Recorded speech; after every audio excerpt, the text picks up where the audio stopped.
Hello! Hi అండి. నమస్తే అందరికీ. అందరూ బాగున్నారా? నేనైతే చాలా బాగున్నాను. మీరెలా ఉన్నారో కామెంట్ సెక్షన్‌లో కామెంట్ చేయండి. ఈరోజు రెసిపీ వచ్చేసి బ్రాహ్మిన్ స్టైల్‌లో గుత్తి వంకాయ కర్రీ ఎలా ప్రిపేర్ చేసుకోవాలో మీరందరూ షేర్ చేసుకుంటున్నానండి. సో, వీటికి కావాల్సిన ఇంగ్రీడియెంట్స్ వచ్చేసి పచ్చెనగపప్పు, వేరుశనగ పప్పు, ధనియాలు ఒక స్పూను, 1 టేబుల్ స్పూన్ జీలకర్ర, చింతపండు, మినప్పప్పు, అలానే రుచికి సరిపడిన అలానే టేస్ట్ కొద్దీ వెల్లుల్లిపాయలు. సో, నేను ముందుగా స్టఫింగ్ కోసం అలానే వంకాయలైతే కట్ చేసి పెట్టుకున్నాను. ఆయిల్ ముందుగా స్టవ్ ఆన్ చేసేసుకొని లైట్‌గా ఓన్లీ 1 టేబుల్ స్పూన్ ఆయిల్ అయితే యాడ్ చేసుకొని, దీంట్లో వేరుశనగ పప్పు వేసుకొని డీప్ ఫ్రై లాగా మనకి పచ్చి వాసన మొత్తం పోయేలాగా మొత్తం ఫ్రై చేసేసుకోవటమేనండి. టేస్ట్ అయితే చాలా బాగుంటుంది. బ్రాహ్మిన్ స్టైల్‌లో ఈ విధంగా ఒకసారి గుత్తి వంకాయ కర్రీ అయితే ప్రిపేర్ చేయండి.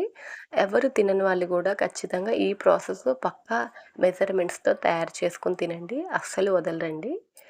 సో, మనకి ఈ వేరుశనగ పప్పు అయితే మనకి పచ్చి వాసన అయితే పోయాయి కదా! దాంట్లో 1 బై 1 మనం మినప్పప్పు, పచ్చెనగపప్పు, జీలకర్ర, ధనియాలు, చింతపండు, వెల్లుల్లిపాయలు 1 బై 1 మొత్తం యాడ్ చేసేసుకొని దీన్ని గోల్డెన్ బ్రౌన్ కలర్‌కి వచ్చేలాగా ఫ్రై చేసుకోవాలండి. ఆ అరోమా అనేది మనకి ఫ్లేవర్ అనేది బాగా పైకి వాసన వస్తా ఉంటాయి. వన్స్ అలా వచ్చాక ఫైనల్‌గా కరివేపాకు ఫ్లేవర్ కోసం వేసుకొని, అలానే తెల్ల నువ్వులు ఒక హాఫ్ కప్ అయితే యాడ్ చేసుకోండి. మీరెంత వేసుకుని దాన్ని బట్టి టేస్ట్ అనేది ఒక ఫ్లేవర్ అనేది మనకి చాలా అంటే చాలా బాగుంటుందండి. ఓసారి మొత్తం మిక్స్ చేసేసుకొని స్టవ్ ఆన్ చేసుకొని కూల్ డౌన్ చేసేయటమని. అలానే మరొక ప్యాన్‌లో వన్స్ ఆయిల్ అనేది మనకి డీప్ ఫ్రై లాగా బాయిల్ అయ్యాక, మనం రెడీ చేసి పెట్టుకున్న వంకాయలైతే క్లీన్ చేసి పెట్టుకున్నాం కదండీ! 4 పక్షాలుగా అయితే కోసేసి డీప్ ఫ్రై కోసం కొంచెం ఆల్మోస్ట్ ఒక 70% అయితే దీన్ని బాయిల్ చేయాలండి. వీడియోలో చూపిస్తున్నాను కదండీ! ఈ విధంగా. టేస్ట్ అయితే సూపర్‌గా ఉంటుందండి. తప్పకుండా మీరు ట్రై చేయండి. నా ఛానల్‌ని ఎవరైనా ఫస్ట్ టైమ్ చూస్తున్నట్లయితే ప్లీజ్ లైక్ చేయండి, షేర్ చేయండి. పక్కన hit the bell icon. So, అలా చేసినట్లయితే నా నోటిఫికేషన్ అనేది మీ దాకా వస్తుంది. సో, నా వీడియోస్ అనేవి మీరు డైలీ ఫాలో అవ్వచ్చండి. చూస్తున్నారు కదండీ! మనం 1 బై 1 ఇలా మొత్తం మనం రెడీ చేసుకున్న వంకాయలన్నీ డీప్ ఫ్రై లాగా 70% అయితే మొత్తం బాయిల్ చేయాలండి. మన గుత్తి వంకాయ కూర అనగానే అసలు పచ్చి వాసన కానీ అది తగలకూడదు. వన్స్ మనం పెట్టుకున్నామంటే అలా నోట్లోకి జారిపోవాలి. టేస్ట్ అయితే సూపర్‌గా ఉంటుంది. పక్కా ఈ మెజర్‌మెంట్స్‌తో మీరు రేపు ఒకసారి ఇలా ట్రై చేయండి. ఈ ప్రాసెసే మీరైతే ఫాలో అవుతారండి.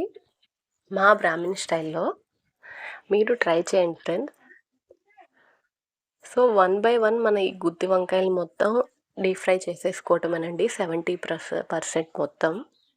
టేస్ట్ అయితే సూపర్‌గా ఉంటుంది. తప్పకుండా మీరు ట్రై చేయండి ఫ్రెండ్స్. నా కంటెంట్ మీకు నచ్చుతుంది అనుకుంటున్నా. ఫర్దర్‌గా మీకు ఎలాంటి వీడియోస్ నేను పోస్ట్ చేయాలనుకుంటున్నానో నాకు కామెంట్ సెక్షన్‌లో కామెంట్ చేయండి. నేను 100% ఆ వీడియోస్ అనేది పోస్ట్ చేయటానికి చూస్తానండి.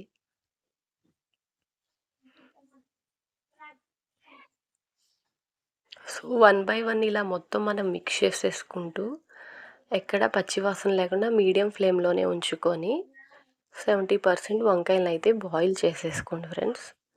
టేస్ట్ అనేది చాలా అంటే చాలా అద్భుతంగా ఉంటుందండి. ఎవరు తినని వాళ్ళు కొంతమంది వంకాయ అంటేనే ఎలర్జీ ఉన్నవాళ్ళు ఉన్నారు కూడా.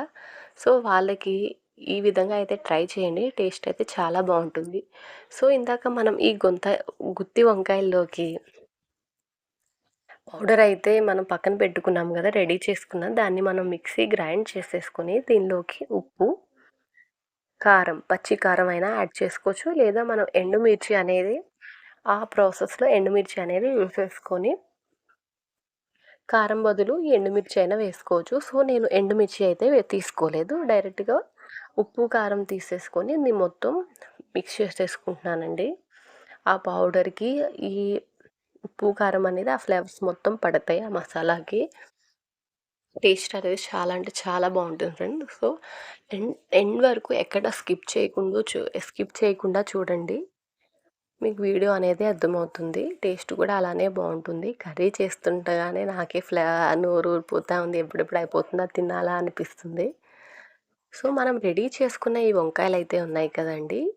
డీప్ ఫ్రై చేసుకున్నాం కదండీ! 70% చూసారా మొత్తం ఎలా మెత్తగా అయిపోయాయో. జస్ట్ మన వేలు తగిలితేనే అలా మొత్తం సాఫ్ట్‌గా అయిపోయాయి కదా! సో, దీనిలోకి మన డిప్పింగ్ కోసం పౌడర్ అయితే రెడీ చేసుకున్నాం కదండీ! దానిలో వన్ బై వన్ ఈ పౌడర్ అయితే దానిలోకి డిప్ చేసేయటమేనండి.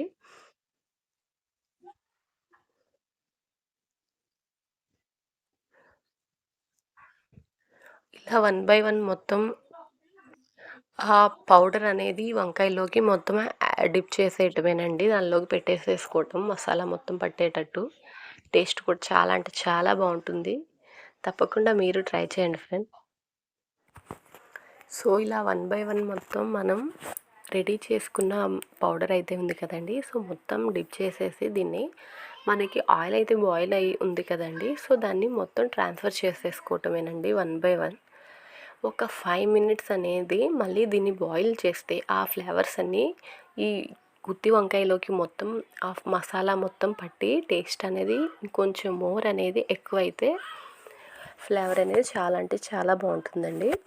సో, ఆయిల్ అయితే మనకి బాయిల్ అయి ఉంది కదండీ! సో, దానిలోకి వన్ బై వన్ ఇలా మొత్తం మనం మసాలా అయితే పెట్టుకున్నాం కదండీ గుత్తి వంకాయలోకి.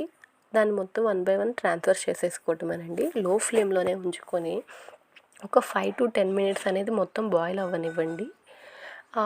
ఆయిల్ అనేది సపరేట్ అవుతూ ఉంటుంది. అప్పుడు టేస్ట్ అనేది ఇంకా చాలా బాగుంటుంది. మనం ఈ పౌడర్ అయితే మిగిలి ఉంటుంది కదండీ! దాన్ని మనం పైనైనా వేసుకోవచ్చు. లేదా ఆరెల్స్ వదులుకున్నా పర్వాలేదండి. కొంతమందికి ఎక్కువగా తినరు. పైన పౌడర్ అంటే మొత్తం గ్రే కనపడుతున్నట్టు అనిపిస్తుంది. కర్రీ మొత్తం అదే పౌడర్ మొత్తం పట్టేస్తుంది అనుకుంటారు కదండీ!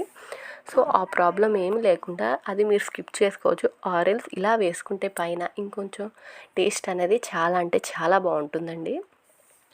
మేమైతే పౌడర్ అనేది ఉన్నది వేస్ట్ చేయకుండా పైన వేసుకుంటే గ్రేవీగా కూడా ఉంటుంది. అలానే కొంతమంది కాయనే తింటారు. కొంతమంది వంకాయ కాకుండా జస్ట్ ఆ గ్రేవీ టైప్ అదే ఉన్నది ఇష్టంగా తింటారు పిల్లలకైనా. సో, ఈ విధంగా పైన మొత్తం పౌడర్ అనేది చల్లుకొని మన గరిటెతో స్లోగా వన్ బై వన్ సైడ్స్ నుంచి కలుపుకోండి. ఎందుకంటే గుత్తి వంకాయ అనేది ఎక్కడ బ్రేక్ డౌన్ అవ్వకుండా మనకి ముక్కలానే ఉండేటట్టు కాయలాగా అలా side by side one by one మొత్తం మిక్స్ చేసుకుంటూ ఉండండి. టేస్ట్ అనేది చాలా బాగుంటుంది. మీకు చూపిస్తున్నాను కదండీ! చాలా అంటే చాలా సాఫ్ట్‌గా అయింది. జస్ట్ మనం దీన్ని పట్టుకొని ఇలా ప్రెస్ చేస్తే చాలా మెత్తగా అయితే అయిపోయిందండి. టేస్ట్ అయితే సూపర్‌గా ఉంటుంది. తప్పకుండా మీరు ట్రై చేయండి ఫ్రెండ్స్. నా వీడియో కనుక మీకు ఇన్ఫర్మేటివ్‌గా అనిపిస్తే ప్లీజ్ లైక్ చేయండి, షేర్ చేయండి. పక్కనే ఉన్న బెల్ ఐకాన్ని క్లిక్ చేసుకోవటం మర్చిపోవద్దు. ఒక 5-10 మినిట్స్ ఉంచాం కదండీ! మనకి ఆయిల్ అనేది సపరేట్ అయిపోయింది కదా! నేను వీడియోలో చూపించిన స్టవ్ ఆఫ్ చేసేసుకొని మనం పైన కొత్తిమీరతో గార్నిష్ అయినా చేసుకోవచ్చు. Thank you. Bye bye.